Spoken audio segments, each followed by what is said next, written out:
शहापूर ते आळंदी निघालेली पायवारी साठी मार्गदर्शन करणार बाबांच्याकडनं. बाबा काय सांगाल तुम्ही वारी संदर्भाने सांगायचं म्हटलं म्हणजे महावैष्णव ज्ञानेश्वर माऊली यांच्या दर्शनाकडे ही सर्व भाविक मंडळी जात असतात. याच्याने दोन म्हणजे वारकरी समाजात महत्त्वाचा मुद्दा म्हणजे आरोग्याच्या दृष्टीने एक चांगली गोष्ट घडते. पायी प्रवास होतो, रक्ताचा सर्क्युलेशन व्यवस्थित होत आहे, त्याबरोबर भावना वाढत राहते आणि आम्ही केव्हा माऊलीला भेटायला जातो अशी स्थिती त्यांची असते. त्या दृष्टी सर्व मंडळी थंडी ऊन सहन करू शनी आणि पायी चालण्याचा इतकं प्रवास करतात. तालुक्यातनं भरपूर दिंड्या झाल्या, यांचं काय तुम्ही मार्गदर्शन यांना मी मार्गदर्शन करतो का पहिले म्हणजे प्रत्येक माणसाने लक्षात ठेवावं का ज्ञानोबांच्याकडे आपण जायचा तर ज्ञानाच्या दृष्टी विचार जर केला तर सर्वसामान्य मंडळीचे म्हणजे अशिक्षित जरा असतात, त्यांना ते काही गोष्टी पटत नसतात. पण ज्ञानेश्वर महाराजांनी ज्ञानेश्वरी लिहिलेली तुमच्या आमच्याकरता अमृतानुभव निर्माण केलेले, चांगदेव पासष्टी आहे, हरिपाठ आहे. तर ह्या सगळ्या गोष्टी आपण लक्ष ठेवायला पाहिजे आणि मग त्याचा अभ्यास पण असा वाढवला पाहिजे, हा त्याचा उद्देश आहे.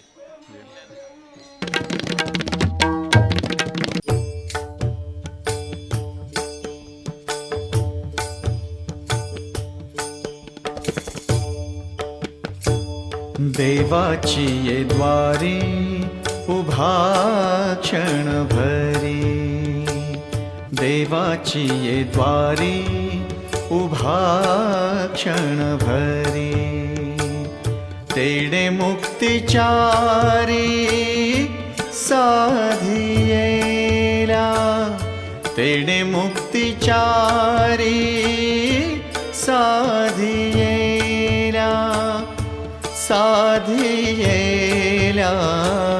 देवाची ये द्वारी उभा क्षण भरी, देवाची ये द्वारी उभा क्षण भरी.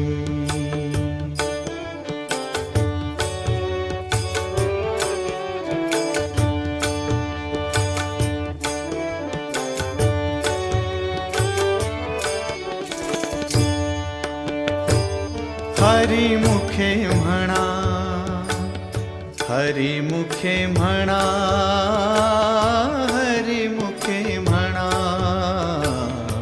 हरिमुखे म्हणा, पुण्याची गणना कोण करी, पुण्याची गणना कोण करी, कोण करी रे, देवाची ये द्वारी उभा क्षण भरी, देवाची ये द्वारी उभा क्षण भरी.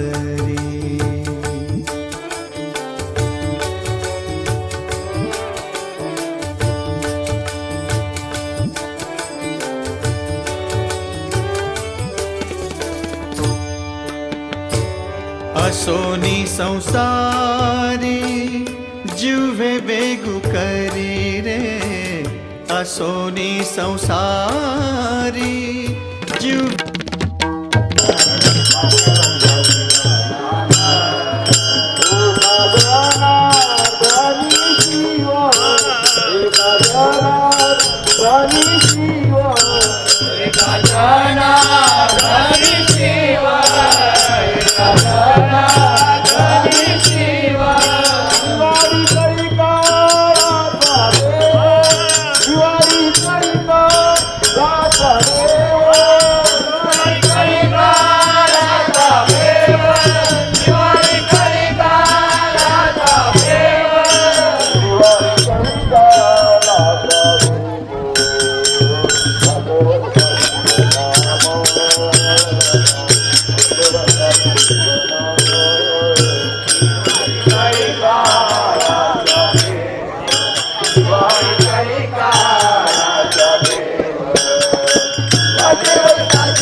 वेगु करी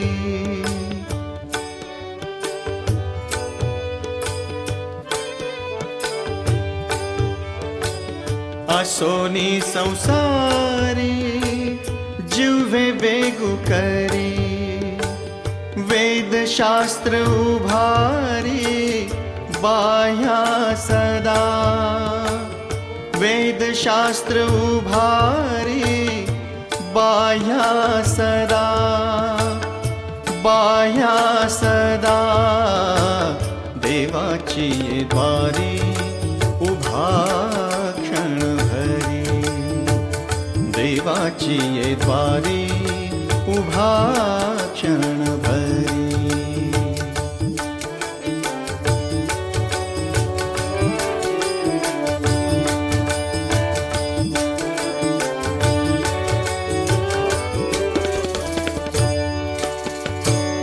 ज्ञानदेव म्हणे व्यासाची ये खुणे ज्ञानदेव म्हणे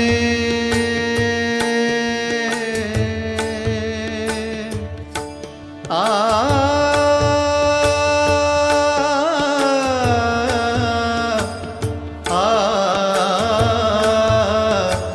ज्ञानदेव म्हणे व्यासाची ये खुणे द्वारकेचे राणे पांडवा घरी द्वारकेचे राणे पांडवा घरी पांडवा घरी रे देवाची ये तुमचं नाव काय तुमचं? हरिश्चंद्र जाधव. किती वर्षापासून तुम्ही ही सेवा करता? जवळजवळ 7 ते 8 वर्ष झाली ही सेवा आमची अविरत चालू आहे. काय काय वाटप करता तुम्ही? आम्ही चहा नाश्ता बिस्लरी आणि बुंदीचे लाडू आहेत हे सर्व दिंड्यांना जेवढ्या दिंड्या आहेत तेवढ्या दिंड्यांना वाटत असतोय. काय वाटतं तुम्हाला हे वाटप केल्याने काय वाटतं? एक आत्मीय सुख आणि मनाला आनंद वाटतो कारण तर माऊलीचे जे भक्त आहेत या भक्तांसाठी आपण काहीतरी करावं ह्या अनुषंगानं ही माऊलीची सेवा ह्या सेवेचं एक आम्हाला थोडंसं योगदान मिळतो. तो योगदान आम्ही सेवा करतो माऊलीची सेवा करतो. एक ही मी वयाच्या 18 वर्षापासून ह्या वारीमध्ये अविरत चालत असतोय आणि तिथून एक मनाला असा स्पर्श झाला की आपण काहीतरी करावं कारण तर हा माऊलीचा जो दिंडी सोडत पायी चालणारा समूह जो वारकरी आहे तो पूर्ण शेतकरी आहे आणि ह्या जो माळशेज घाटातला स्पॉट आहे या ठिकाणी प्रत्येक माणसाला चहा नाश्त्याची आणि पाण्याची गरज असते आणि ह्या ठिकाणी ते उपलब्ध नसते आणि माझं गाव मुरबाड तालुक्यात देवपा असून मी एवढ्या लांब येऊन इथे सेवा का करतो तर प्रत्येकाला चहाची गरज असते त्यावेळेला चहा मिळतो आणि नाश्त्याची गरज असते त्यावेळेला नाश्ता मिळतो आणि तीच ही वेळ आहे माळशेज घाट कारण तर ह्या ठिकाणी कुठलं दुकान नाही कुठलं स्टॉल नाही किंवा कुठलं बाजारपेठ नाही त्यामुळं माऊलींची सेवा ह्या स्पॉटला आपण करायचं हे ठरवलं मला आणि एकदम माऊलीच्या ह्याच्यात माऊलींनी एक हे दिला की बाबा तू ह्या ठिकाणी जाऊन ही सेवा करून घे. हे जे भाविक आहेत ते गेल्या 8 वर्षापासून माऊलीच्या ज्या पालख्या येतात त्यांना चहा पाणी नाश्ता बिस्लरी बिस्किट असे वाटप करतात आणि त्यांचे एक मनात समाधान का माऊलीची कुठंतरी आपल्या हातून सेवा करू हेच त्यांच्या मनातील उद्दिष्ट. आज मी सतत 9 वर्षापासून सेवा करतो आणि मला याच्यात मला फार आनंद होतो का मी काहीतरी भक्तांच्यासाठी करतो. इतर काय तुम्ही वाटप करता फलावे? इतर मी सफरचंद मोसंबी संत्रा दरवर्षी देतो आणि कोणी असेल ते नंतर आता माझ्या घरी पण मी त्यांना मस्तपैकी चहा पाण्याचा नाश्त्याची सोय केली होती माझ्या घरी. ही तुम्ही आता गेल्या 7-8 वर्षापासून सेवा करता याबद्दल तुम्हाला काय वाटतं? असं वाटतं लोक एवढी पायी जातात तर आपण पण काहीतरी आपण पण 100 रुपये कमवत येतो 1 रुपया कुठंतरी भक्तांसाठी म्हणजे परिपूर्ण दान करावा हे माझं ध्येय आहे. त्या दिंडीचे चोपदार आहेत मी सतत पाहतो त्यांना गेल्या असंख्य वर्षापासून त्यांची सेवा चालू आहे त्यांच्याकडनं आपण जाणून घेऊ. आता काय सांगाल किती वर्षापासून तुम्ही ही सेवा करत आहात? ही सेवा माझ्या वाटतं 28 वर्ष झाली ही सेवा करत आहे. काय वाटतं तुम्हाला यामध्ये काय समाधान वाटतं? खूप समाधान वाटतंय आणि काही शिकायलाही भेटतंय. जो आपला माणसाचं काय बोलत समतोल तो याच्यामध्ये बरोबर तालावर येतो आणि बरोबर माणूस चालतो. तुम्ही आता एवढ्या वर्ष पायी चालता पायी चालल्याने काही त्रास वगैरे होतोय का तुम्हाला? अजिबात काही त्रास नाही अजूनपर्यंत काही जाणवलं नाही. सतत मागे पुढे आमची धावपळ असते आम्ही 2 चौकदार असतो पण आम्हाला कधी अजून असं वाटलं नाही.